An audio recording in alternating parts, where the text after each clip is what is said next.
जय जगन्नाथ पे तुम मो यूट्यूब चैनल लिपो क्लासेस को स्वागत। आज वीडियो में देखिए कि भेषज बा मेडिसिन। तो पूर्व वीडियो पे देखी जाइए कि प्राचीन भारतीय जो विज्ञान थिला तो सेटा केते डेवलप होइतिला सेटा हम देखी आम किछि परिमाण टिके तार ऐतिह्य टिके जानी तो आज आम जाना भेषज। तो एथु ही आम कहि परिबा प्राचीन भारत विज्ञान ऐतिह्य केमती थिला कोन थिला।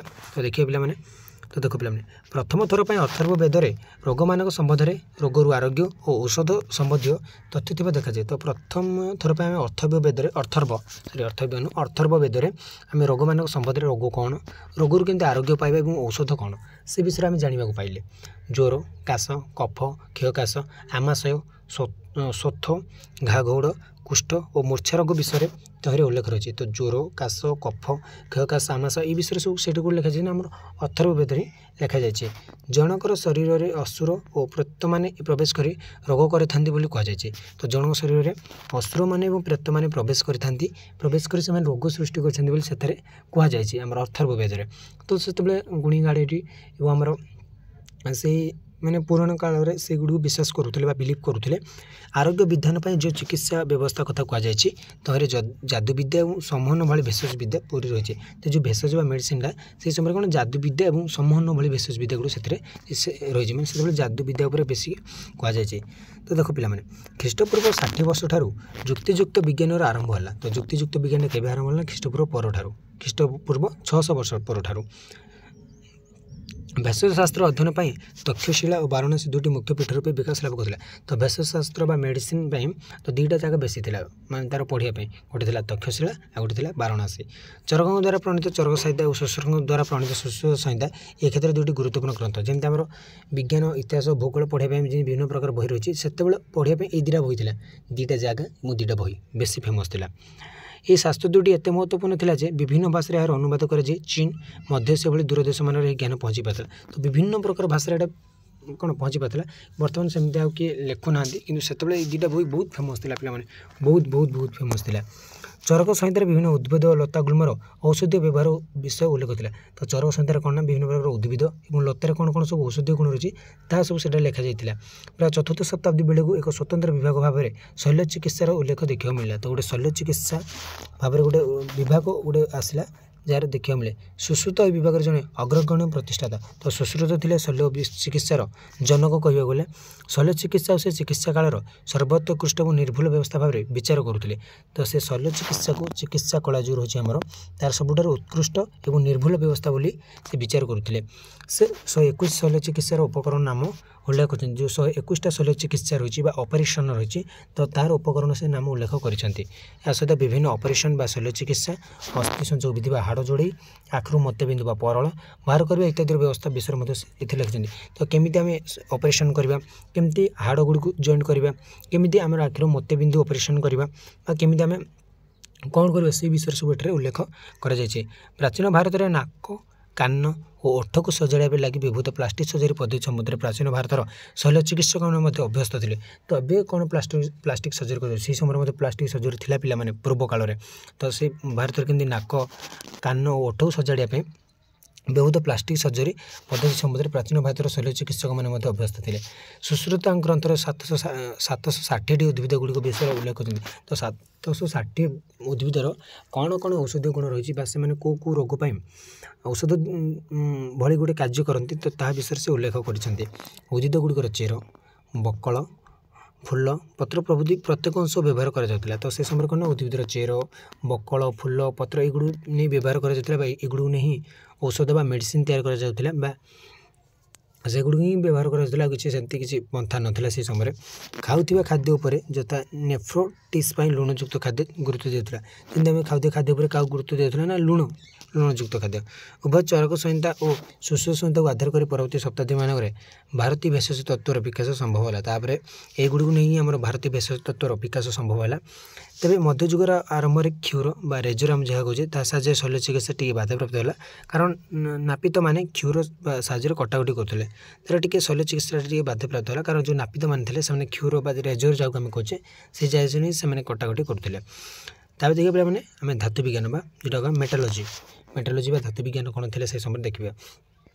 सिंधु उपत्यकार प्रत्नतात्विक खनन समय काच भली चकचक करुवा विभिन्न मृगणीय पत्र कंसा और तंबा तैयारी विभिन्न कलाकृतिर गोटे कथा स्पष्ट हुए जे से समय धातु शिल्पर विकास अति उच्च कोटीर थिला।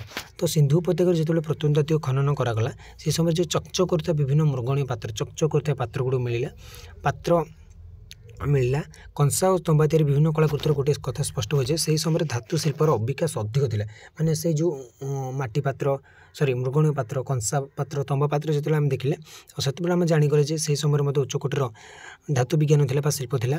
वैद्य जुगर लोक मैंने सूता लुगा रंग करवा चमड़ा पाग करवा एवं विभिन्न फल तथा शस्यर किन्नन प्रक्रिया सहित से परिचित थे। से समय पे लोक मैंने बहुत आगू थे कि बर्तमान से साइंस कह जाए सब वैदिक माने वेद पढ़ी सब किसी जानूले। सिंधु उपत्यकार प्रत्नतात्विक खनन समय सॉरी पे प्रथम ख्रीष्टाब्द बेलू लुहा तंबा रूपा सुना भली धातुर और कंसा पितल भली आलोर जगह आम मिश्र धातु बहुल उत्पादन संगठित होता। तो प्रथम ख्रीष्टाब्दी बेलू कौन लुहा तंबा रूपा सुना भली धातुर और कंसा पितल भली जो आलोर जो आम कहे मिश्र धातु से बहुत उत्पादन होता। कुतुब मीनार परिसर में लौह स्तंभ एक कथा स्पष्ट हुए से अति उत्कृष्ट धरण हाँ पे कौन कहले तुम जो उत्कृष्ट धरण मिश्र धातु से तैयारी हो पारे माने जो कुतुब मीनार परिसर में जो देखुचे लौह स्तंभ से आम स्पष्ट है से माने अति उत्कृष्ट धरणर मिश्र धातु तैयारी हो पारे। औषध तैयारी करने क्षीर और अम्ल उत्पादित होता और व्यवहृत होता। तो औषध प्रस्तुत मेडिसिन प्रस्तुत करने तैयारी करने से क्षीर और अम्ल उत्पादित होता आम अम्ल मीन्स विभिन्न प्रकार अम्ल एसिड गुड़ी आम कहीपर। तो से व्यवहार करके कौन होता औषध तैयार कर प्राद्योगिक कौशल को व्यवहार कर विभिन्न रंग और रंग मिश्रित वस्तु उत्पादन व्यवहार कर। तो यही प्राद्योगिक कौशल से व्यवहार कर विभिन्न रंग मिश्रित वस्तु उत्पादन व्यवहार कर। सूता और लुगापटा रंग करने बहुत लोकप्रिय थिला। तो से सूता और लुगापटा रंग करवाटा बहुत लोकप्रिय से बहुत फेमस थिला सेटा सूता और लुगापटा को रंग करने अजंतार कांथ और छात देखा जाता रंगीन चित्रु से रंगर गुणवत्ता बारी हो पड़े। तो आम जब अजंता गुंफार देखा कांथ और छात गुड़ तो से देखिपारे से रंगर जो गुणवत्ता से आम जापर से पेंटिंग गुड़िक एवं मत अम्लान हो रही। तो एवं से जमती सेमती रही से पेंटिंग गुड़िक कि चेंजेस होना। भागलपुर निकटवर्ती सुल्तानगंज ठारे 2 मीटर उच्च कंसार तैयारी एक बौद्ध मूर्ति आविष्कृत होम जो भागलपुर जो निकटवर्ती जो सुल्तानगंज ठारे आम देखा 2 मीटर उच्च कंसार गोटे बौद्ध मूर्ति एवं पर्यटन सेमती ठिया रही बहुत लंग टाइम से समय बहुत उच्च कोटीर थिला मेटाल वर्किंगटा। तो तापर देखिए भूगोल बा जियोग्राफी मनीष और प्रकृति मध्य संगठित होती अविरत क्रिया प्रतिक्रिया भूगोल अध्ययन करने मनीष को बाध्य कला। तो मनीष और प्रकृति मध्य जो संगठित हो क्रिया प्रक्रिया गुड़ जो होती भूगोल अध्ययन मनीष से बाध्य कला। जदिव लोक मैंने निज अंचल प्राकृतिक भूगोल संबंध में चीन संबंध में पाश्चात्य देश मान संबंध में स्पष्ट भाव में जाणुले तथा पृथ्वी में निज अंचल अवस्थित विभिन्न अंचल मान संबंध में अवगत नथिले। तो से लोक मैंने कौन ना प्राकृतिक भूगोल संबंध में चीन संबंध में जानवे और निज अंचल विषय जानवे और पाश्चात्य देश मान सहित जानवे कि टोटाल पृथ्वीटा कौन से समझ जानते पृथ्वी आम निज देशर अवस्थितिटा कौन से जानी नथिले। जहाज तैयारी भारतीय मान अवदान यथेष्ट अधिक रही। तो जहाज तैयारी आम भारतीय मान अवदान बहुत यथेष्ट रही अधिक रही। प्राचीन युग समुद्र यात्रा और नौयात्रा क्षेत्र में भारतीय मान प्रवेश बेसी नथिला। तो से क्षेत्र में भारतीय मान प्रवेश एत नथिला किंतु विभिन्न काम अन्य काम गुड़ से बहुत आगुआ थे। तेज गुजराटर लोथाल ठारे एक प्राचीन बंदर अवशेषांश आविष्कृत होती एथर प्रमाणित होते नौ वाणिज्य मत समृद्ध था कि व्यवहार करूला एत कि व्यवहार हो पार नाला कि से नौ वाणिज्य था जोटा आम कहे लोथाल गुजराटर लोथाल ठारे गोटे प्रमाणित होती गोटे अवशेषांश मिली प्राचीन बंदर से आम जानते से समय नौ वाणिज्य समृद्ध था।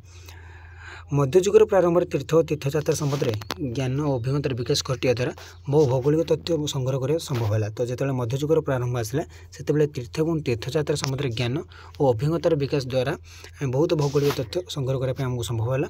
से सब तथ्य क्रमशः पुराण अंशविशेष भाव संकलन कराला। तापर से तथ्य गुड़ आम पुराणर किसी पार्ट बोली आम संकलन करागला। अनेक क्षेत्र में पृथक स्थल पुराणर से गोटे संकलन करागला स्थल पुराणर कौन संकलन करागला। तो आज मैं पे क्लास को रखुच्छी परवर्ती क्लास देखा।